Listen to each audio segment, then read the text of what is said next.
Hello friends, నేను ఇది chicken pakodi చేస్తున్నాను. ముందుగా చికెన్ని తీసుకోవాలి. దీంట్లో కారం యాడ్ చేసుకుంటున్నాను. 2 స్పూన్ల కారం వేసుకున్నాను. 1 స్పూన్ ఉప్పు వేసుకుంటున్నాను. కొంచెం పసుపు వేసుకున్నాను. దీంట్లో తర్వాత మసాలా యాడ్ చేసుకుంటున్నాను. కొంచెం మిరియాల పొడి కూడా వేసుకున్నాను, కొంచెం ఘాటు ఉండడానికి. ఇప్పుడు శనగపిండి వేసుకోవాలి. ఇప్పుడు కొంచెం కార్న్ఫ్లోర్ వేసుకోవాలి. దీంట్లో నేను 1 ఎగ్ వేసుకుంటున్నాను. ఎగ్ వేయడం వల్ల చికెన్ పకోడీకి మంచి టేస్ట్ వస్తుంది. ఇప్పుడు ఇదంతా కలుపుకోవాలి. ఉప్పు, కారం, శనగపిండి, కార్న్ఫ్లోర్ ఇవన్నీ చికెన్కి బాగా పట్టేటట్టు కలుపుకోవాలి. పిల్లలు, పెద్దలు అందరూ ఇష్టంగా తింటారు. నేను ఇంకొంచెం శనగపిండి వేసుకుంటున్నాను.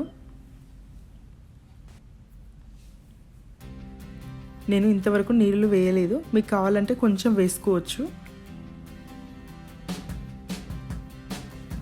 ఇప్పుడు స్టవ్ మీద ఆయిల్ పెట్టుకొని వేడి చేసుకోవాలి. చూడండి, ఆయిల్ బాగా వేడైపోయింది. దీంట్లో చికెన్ ముక్కలు వేసుకుంటున్నాను. ఇది మొత్తం హై ఫ్లేమ్లోనే చేసుకోవాలి. అలా అయితేనే చికెన్ ముక్కలు సరిగ్గా ఉడుకుతాయి, టేస్ట్ బాగుంటుంది. మీరు కావాలంటే బ్రెడ్ క్రమ్స్ కూడా యాడ్ చేసుకోవచ్చు టెక్స్చర్ కోసమని.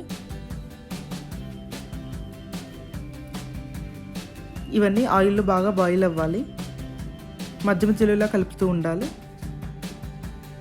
చూడండి, ఈ కలర్ వచ్చిన తర్వాత తీసేయచ్చు.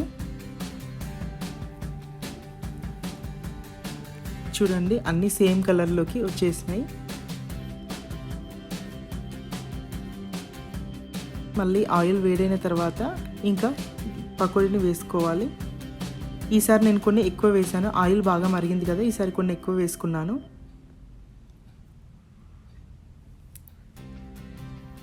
మధ్య మధ్యలో ఇలా కలుపుతూ ఉండాలి.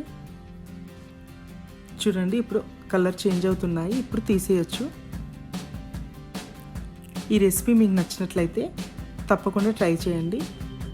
అలాగే నా ఛానల్ని సబ్స్క్రైబ్ చేసుకోండి. Thank you for watching.